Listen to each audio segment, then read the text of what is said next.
But مجھے اجازت دیجیے گا سر، یہ آج ایک پورے فل کورٹ میں تمام بینچ کے اوپر یہ تو متفق سب دکھائی دیے کہ آبجیکٹو یعنی کہ ہدف جو ہے وہ تو صحیح ہے، but the means to an end جو پروسیجر ہے اس کو حاصل کرنے میں وہ غیر آئینی انکانسٹیٹیوشنل ہے. اور آپ نے دیکھا کہ کچھ آنریبل ججز جو ہیں وہ فنڈامنٹل رائٹس کا ذکر کرتے رہے. اب and sift through this for us کہ آپ کو ان کی سوالات میں اور جو سوالات اٹھائے جا رہے تھے اس سے کلیئرٹی کیا نہیں ملی؟ نہیں، آبجیکٹو پر سے کہ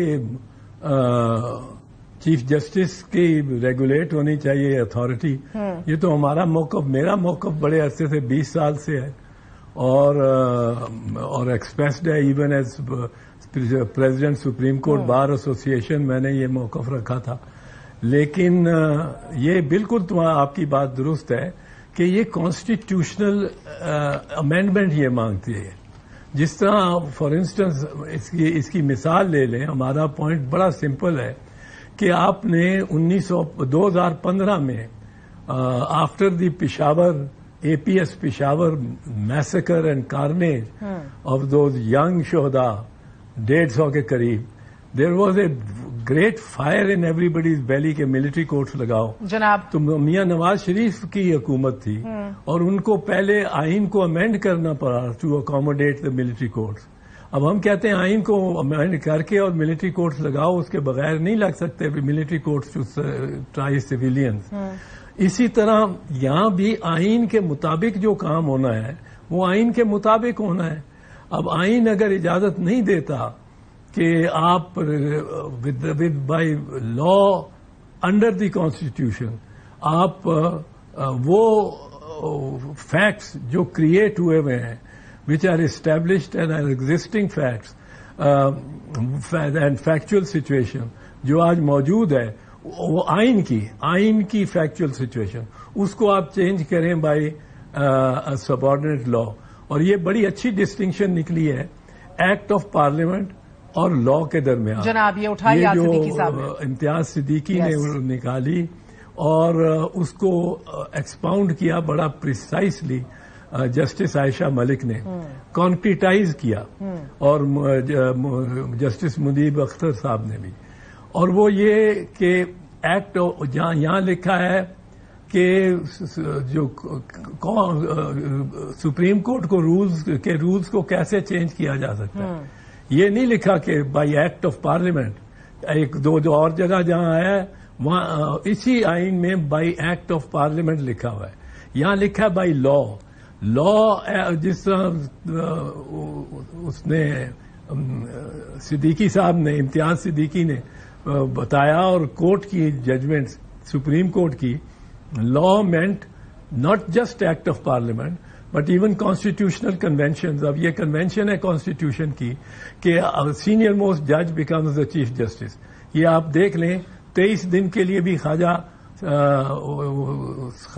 جواد بنے تھے جواد خواجہ، تو وہ 23 دن کے لیے چیف جسٹس بنے تھے، پر وہ ان کی ڈیٹ آف برتھ جو ان سے سینئر جج تھے ان کے 23 دن بعد تھی. وہ 23 دن کے لیے جج بنے اینڈ دا نیکسٹ سینئر ٹوک over and the next senior ٹوک اوور اینڈ نیکسٹ سینئر ٹوک over.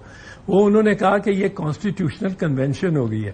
This is law that can that the rules may be subject to, but it doesn't say that the rules shall be subject to act of parliament.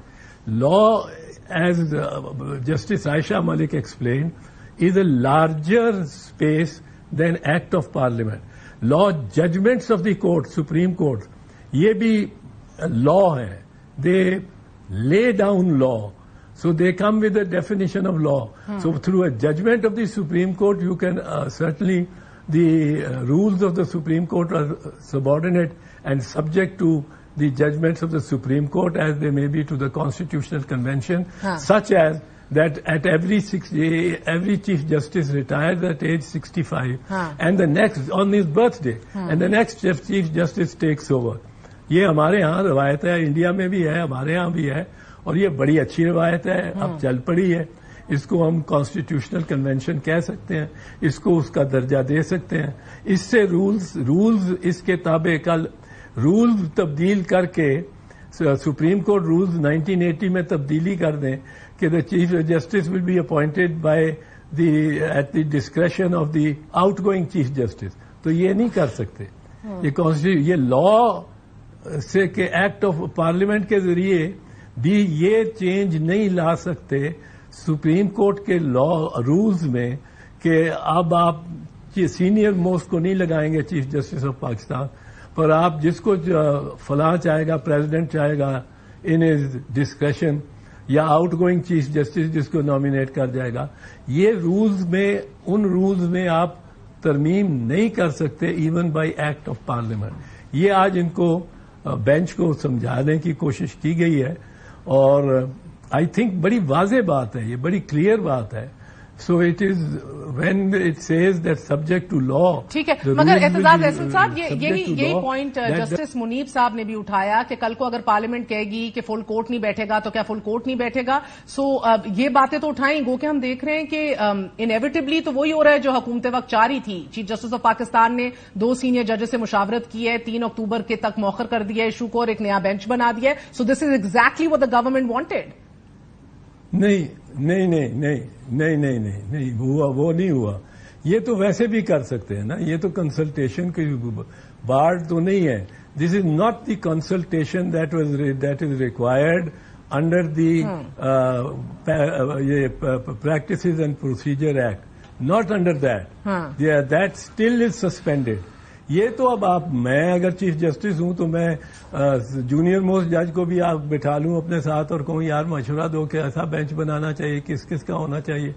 یہ chief justice کئی دفعہ عدالت میں بھی پوچھنا شروع ہو جاتے ہیں کہ آپ کو کالا باغ ڈیم پہ بنا، جب وہ ڈیم کے پیچھے پڑا ہوا تھا پانی کے پیچھے ثاقب نثار صاحب، تو اوپن کورٹ میں انہوں نے پوچھنا شروع کر دیا کیسا بنائیں کیسا بنائیں. میں نے کہا اول تو نہ بنائیں، بالکل نہ بنائیں، اس کو ہاتھ نہ لگائیں، کیونکہ سندھی اور پٹھان تو اس کو تیار نہیں قبول کرنے کو. سڑکیں بند ہو جائیں گی، ڈیم اڑایا جائے گا، یا تو راتوں رات بن جائے، ایک رات میں چھو منتر سے سارا کالا باغ ڈیم بن جائے، پھر تو کوئی بات ہے. یہ اس طرح نہیں بنے گا. تو آپ کوئی نہ بینچ بنائیں، اگر بینچ بنانا ہے تو 4 صوبوں سے لیں. جس پہ انہوں نے مجھے کہا کہ وہ ایک بلوچستان والا تو میرے ساتھ بیٹھے گا ہی نہیں. تو وہ اس کی چل رہی ہے آج تک ایک دراڑ. بٹ آج بڑی اچھی آرگومنٹس ہوئی ہیں، بڑی اچھی آبزرویشنز دی ہیں اطہر من اللہ نے. although I think he hacked most of the time in the questions, but he made some good pertinent points. So did Mansoor Ali Shah. But I think the concise and precise points that were taken up by Justice Munib, Aisha Malik and Ejazul Hasan, I think they prevailed over the issues that were raised by the Chief Justice and his اب like minded کا ہی freeze چل گئی ہے تو his like minded judges. But I think it was an interesting day. It was honest effort on the part of the Chief Justice of Pakistan. Sir,